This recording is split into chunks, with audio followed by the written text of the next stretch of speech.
नमस्कार, स्वागत है आपका। मध्य प्रदेश में बड़ी बड़ी राजनीतिक हस्ती हुई हैं। ऐसे ही एक राजनीतिक हस्ती हैं जिनका अनुशासन फौजी की तरह है और तबीयत शायराना, मध्य प्रदेश के गृह मंत्री नरोत्तम मिश्रा। तो चलिए बात करते हैं नरोत्तम मिश्रा जी से। बहुत धन्यवाद नितेश जी। नरोत्तम जी, मध्य प्रदेश में आप गृह विभाग संभाल रहे हैं, लगभग 1.5 साल आपको हो गया है, लेकिन पिछले कुछ दिनों में आप देख रहे होंगे लगातार जो है वो कुछ ऐसी घटनाएं हो रही हैं जिससे मध्य प्रदेश का नाम भी नीचे आ रहा है। कहीं किसी की पिटाई हो रही है, उसका वीडियो वायरल हो रहा है, कुछ इस तरह की घटनाएं हो रही हैं। क्या लग रहा है आपको, क्यों ऐसी घटनाएं हो रही हैं? या आपने बीच में एक बार ये कहा था कि किसी की साजिश या षड्यंत्र, क्या लग रहा है आपको? सारी चीजें अलग अलग प्रकार की घटनाएं हैं और अलग प्रकार के सरगम हैं। उज्जैन की घटना का आपकी बातचीत में एक बिंदु वो होगा, एक इंदौर होगा, एक नीमच का होगा। अब 3 घटनाओं की जिक्र अगर हम करते हैं तात्कालिक, 3 घटनाएं और भी हैं, एक रीवा की है, एक होशंगाबाद की है, एक और है। अब उज्जैन की घटना को जिन लोगों ने सांप्रदायिक रंग दिया या हिंदू मुस्लिम का रंग दिया, क्या वो हिंदू मुस्लिम का विवाद था? नहीं, ये 2 देशों का था। पाकिस्तान जिंदाबाद के नारे लगना हिंदू मुस्लिम का मामला नहीं है, 2 राष्ट्रों का मामला, ये देशद्रोह का मामला है। उसको अगर कोई राजनेता ये कहे कि वो पाकिस्तान जिंदाबाद नहीं था, वो काजी साहब जिंदाबाद था, ये क्या उकसाने के लिए नहीं है? ये जानबूझकर उनके पक्ष में खड़ा होना, जो ऐसे लोग हैं जिनकी मानसिकता विकृत है, उनको बढ़ावा नहीं देता। क्या ऐसे लोगों की सामाजिक भर्त्सना या निंदा नहीं होनी चाहिए दिग्विजय सिंह जैसों की? हम इससे परहेज कर जाते हैं और उसका विकार, उसकी परिणति दूसरी होती है। अब जैसे मैं दूसरी बात आपको मैं जिनमें आपने हाँ की 3 घटनाओं की, उनका जिक्र कर रहा हूँ। दूसरी घटना इंदौर में चूड़ी वाले की कहलाती है। अब चूड़ी वाले की घटना में स्वाभाविक रूप से बच्ची ने जब विरोध किया तो लोग आ गए, लोग आए तो मारपीट की, जो मारपीट की वो गलत थी। चूड़ी वाले ने रिपोर्ट अज्ञात की डाली, लेकिन पुलिस ने तत्काल उस क्लिपिंग को देखकर लोग रजिस्टर्ड किए, नामजद किए और गिरफ्तार किए। जब लोग नामजद हो गए, फिर थाने का घेराव क्यों था? थाने का घेराव भी करने कौन अल्तमश जैसे लोग आए, जो बाद में पकड़े गए तो तार पाकिस्तान से जुड़े, पाकिस्तान के माध्यम से अफगानिस्तान से जुड़े। तो तालिबानी संस्कृति तो हम विकसित नहीं।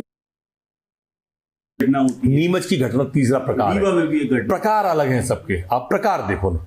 रीवा वाली घटना में तो करने वाला भी मुस्लिम था, पिटने वाला भी मुस्लिम था, पर क्या दतिया में जब मुस्लिम को मारा, कत्ल कर दिया, पत्थरों से कुचल कुचल के मार दिया कांग्रेस के लोगों ने, तो फिर दिग्विजय सिंह को नहीं बोलना चाहिए?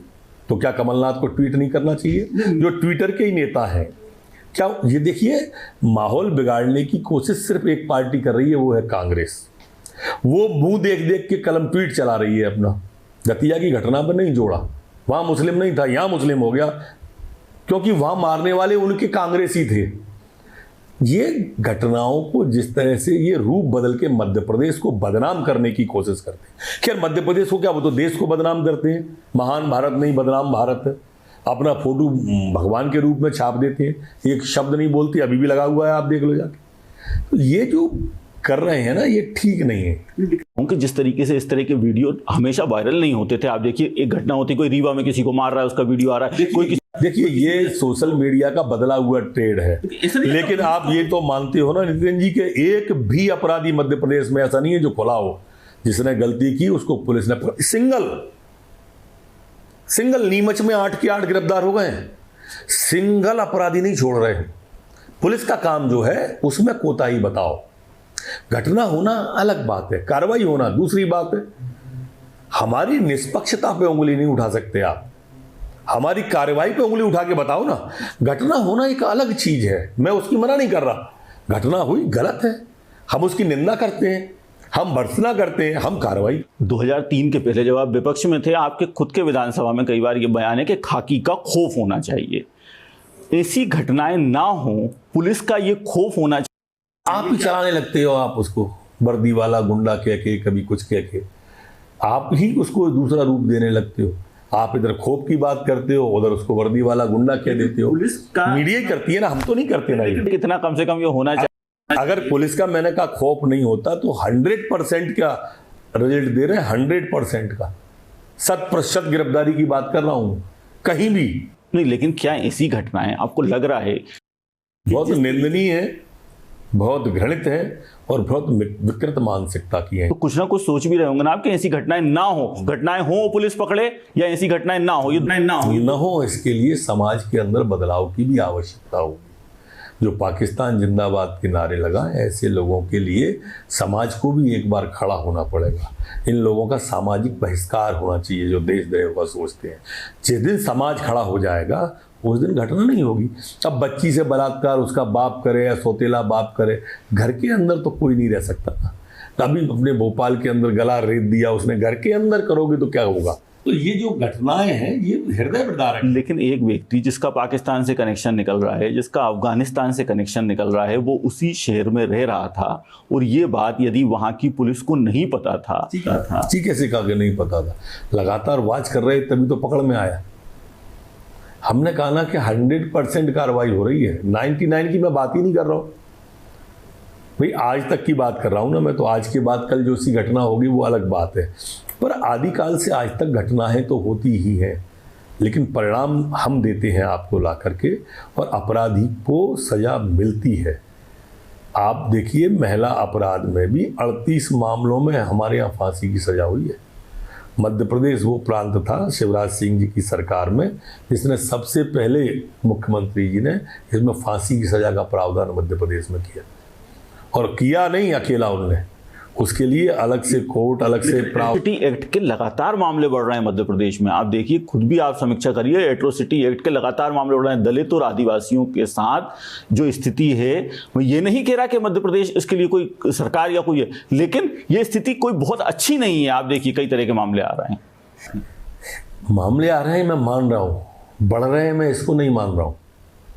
मामले हैं, मैं उसके लिए वो नहीं कह रहा आपसे, और उसमें कोई भी अपराधी बचा नहीं है अगर घटना किसी ने की है। झूठे मामले अलग बात है, सच्चे मामले अलग बात है। इसमें कभी कभी झूठे मामले भी आ जाते हैं एट्रोसिटी एक्ट में या दूसरे में, वो जांच के विषय होते हैं, जांच में हम निष्कर्ष पे आते हैं। पर सच्चे मामले जैसे मैंने बैतूल का कहा, तो 8 में से 8 गिरफ्तार किए हैं।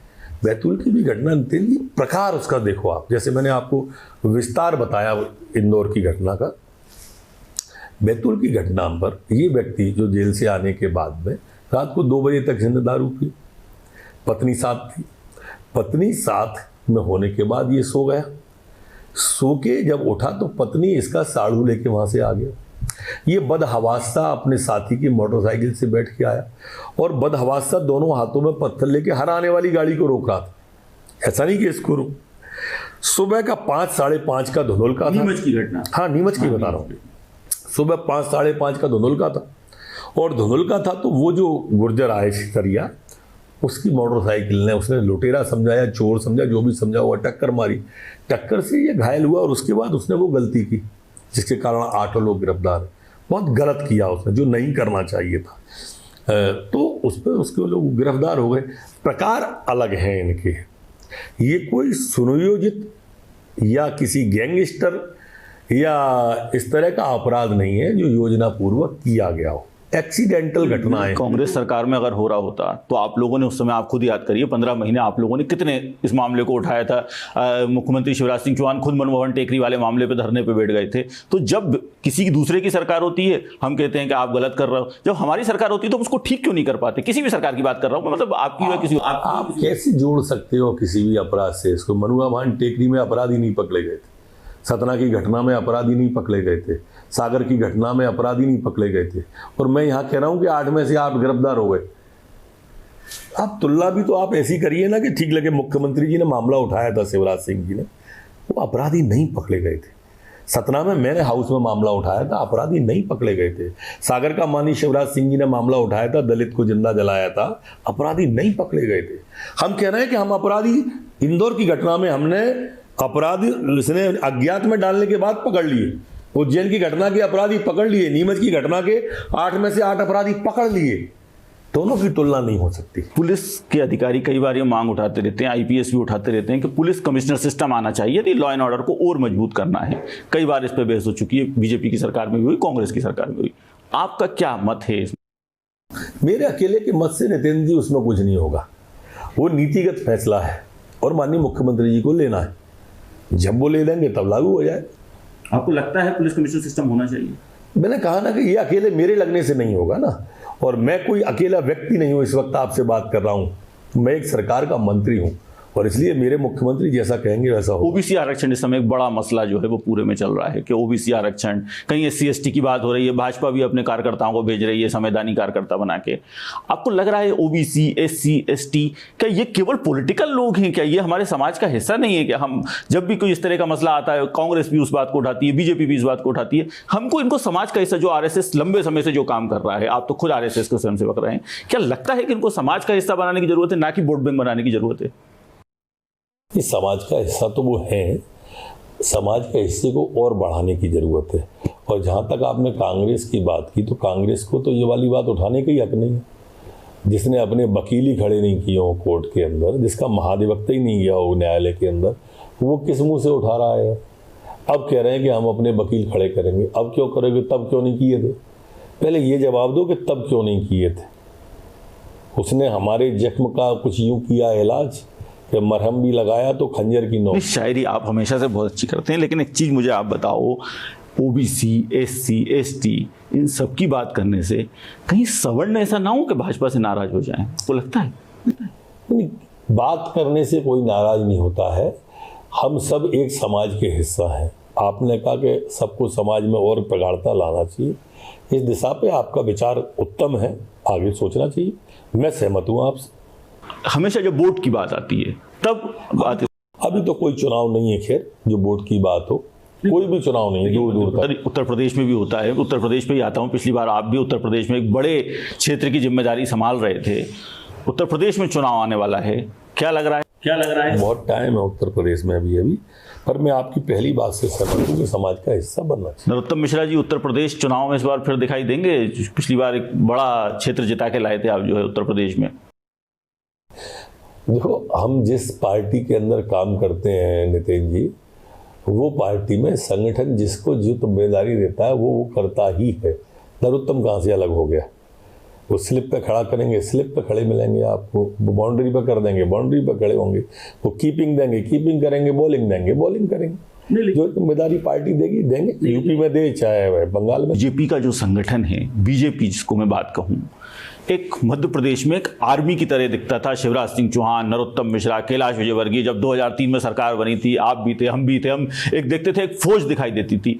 अब ऐसा लग रहा है इस फौज में कुछ बिखराव सा आ रहा है, कहीं पता नहीं क्यों दिख रहा है आपको। कल घुमंतुओं वाला घुमक्कड़, अर्ध घुमक्कड़ वाला सम्मेलन किया। BD शर्मा जी भी मंच पे थे, सुहास भगत जी भी थे, मंत्री भी मंच पे थे। नरोत्तम जी तब भी मंत्री थे, अब भी मंत्री है। शिवराज जी तब भी मुख्यमंत्री थे, अभी भी है। सब बेसिक टीम में काम कर रहे हैं।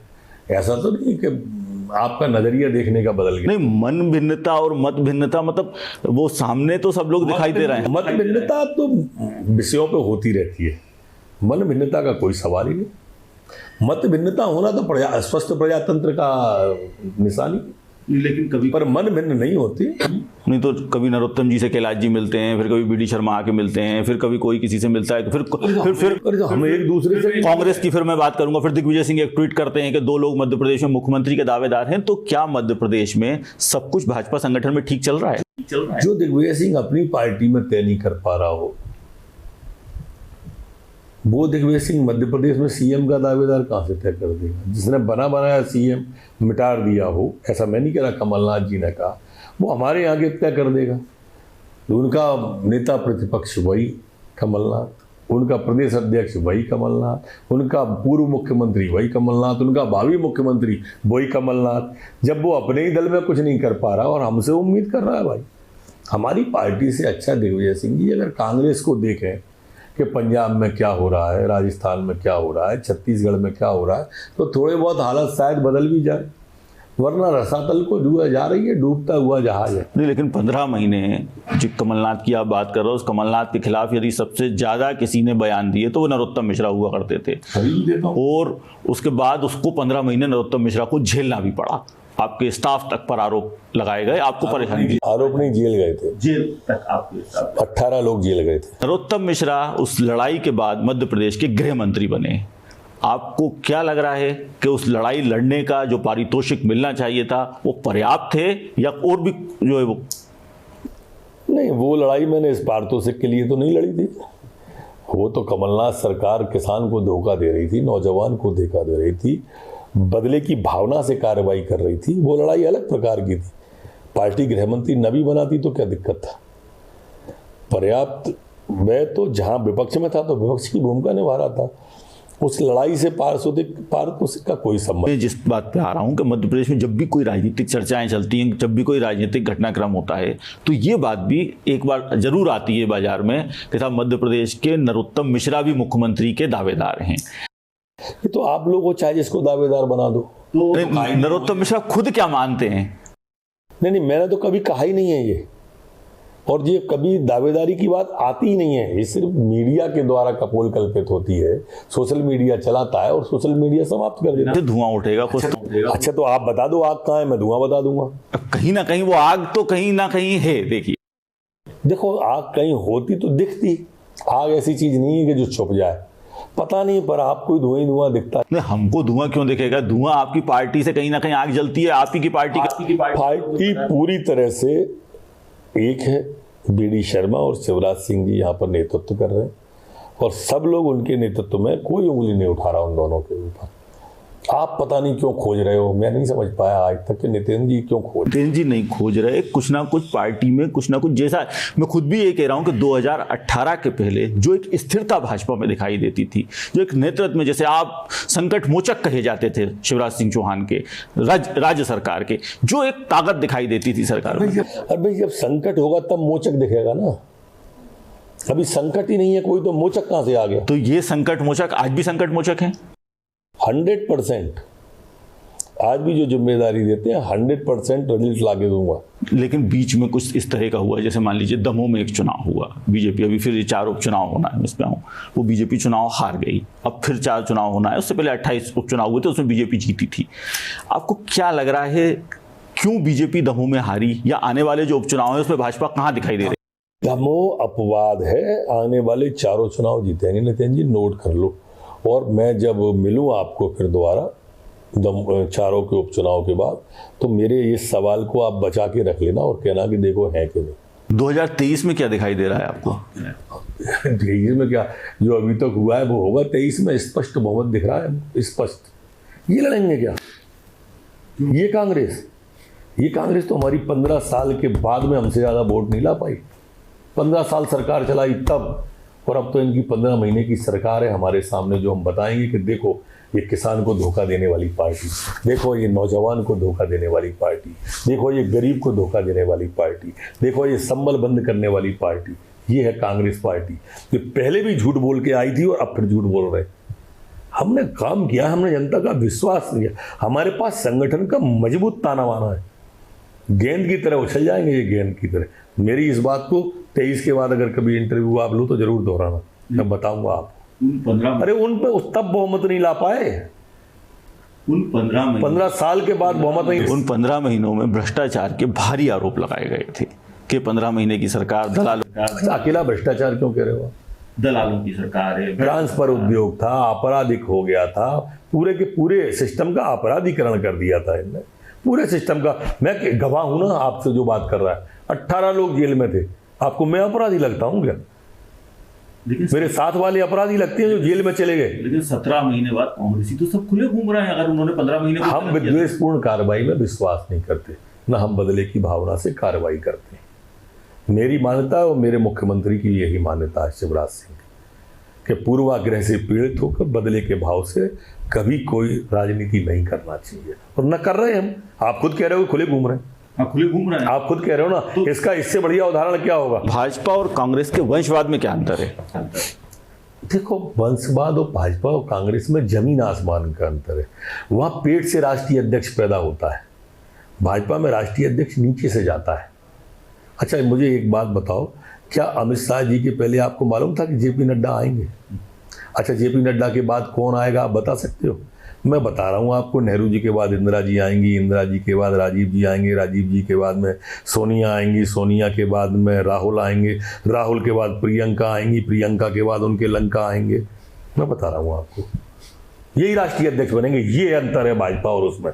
आप बता नहीं सकते नड्डा जी के बाद कौन आएगा, बताओ। अच्छा आप मैं आपका आज ही यही टीवी के सामने माल्यार्पण करूंगा। नहीं, लेकिन कोई राष्ट्रीय अध्यक्ष है ही नहीं, कार्यकारी अध्यक्ष के रूप में। अरे भैया बना नहीं पा रहे, इसीलिए तो कह रहे हैं कि एक वो बाल हटे, इसलिए तो बाल कांग्रेस बन रही है। वो हटी हो गया है थोड़ा सा, इसलिए नहीं है। जब बनेंगे वही बनेंगे, हम आपको अभी से कह रहे हैं। और उस कांग्रेस पार्टी का आप उदाहरण दे रहे हो जो 2 साल से अपना अध्यक्ष नहीं बना पाई। उस कांग्रेस पार्टी का अध्यक्ष दे रहे हो जिसमें सारे के सारे पद। कांग्रेस खत्म है आपके साथ। मेरा कह रहा हूँ डूबता हुआ जहाज है। नहीं, लेकिन ये बात तो पिछले आप देखिए 2014 में एक बात कांग्रेस मुक्त भारत की बात कही गई थी, संभव तो ही नहीं। लेकिन कांग्रेस तो अच्छा जितने चुनाव होते जा रहे हैं, अरे जितने चुनाव पश्चिम बंगाल में कितनी सीटें थी और कितनी है अभी, आपसे तात्कालिक चुनाव की बात करते हैं। अभी 4 प्रांतों के चुनाव हुए अभी लेटेस्ट। पश्चिम बंगाल जो सर्वाधिक चर्चा में था, उसके बाद आसाम, उसके बाद मणिपुर, एक और कोई था। चलो इन 3 प्रांत जो मुझे याद है उसकी बात कर लेते हैं। पश्चिम बंगाल कांग्रेस कितनी थी, इस बार कितनी है बताओ तो प्लीज। हाँ, कांग्रेस तो 0 है इस बार। इस बार 0 है। अब मुक्त भारत कैसे होता है? 40 से 0 है। लोकसभा में आज तक विपक्ष का नेता 10 साल में नहीं बैठा कांग्रेस का। ये 40 से 0 है। वो महाराष्ट्र जहाँ सबसे बड़ी पार्टी हुआ करती थी, वह 4थे नंबर की पार्टी है। ये 0 होती है। और जिन 3 प्रांतों में सरकार बची है ना, आप सिर्फ चुनाव की प्रतीक्षा करो। छत्तीसगढ़ में, पंजाब में, राजस्थान में ये ताजिए की तरह हिल रही है। कब चली जाएंगी पता नहीं हो, किसी भी दिन सवेरे आपको पता चलेगा।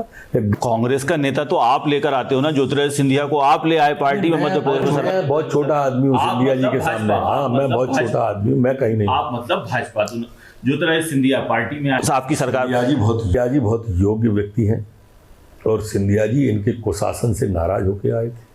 वो इनको अलर्ट कर रहे थे, वो कर्मचारियों के नाम पे इनको वार करते थे, वो इनको किसान के नाम पे, नौजवान के नाम पे करते थे। इन्होंने नहीं सुनी, उनने जनता के हित में निर्णय लिया।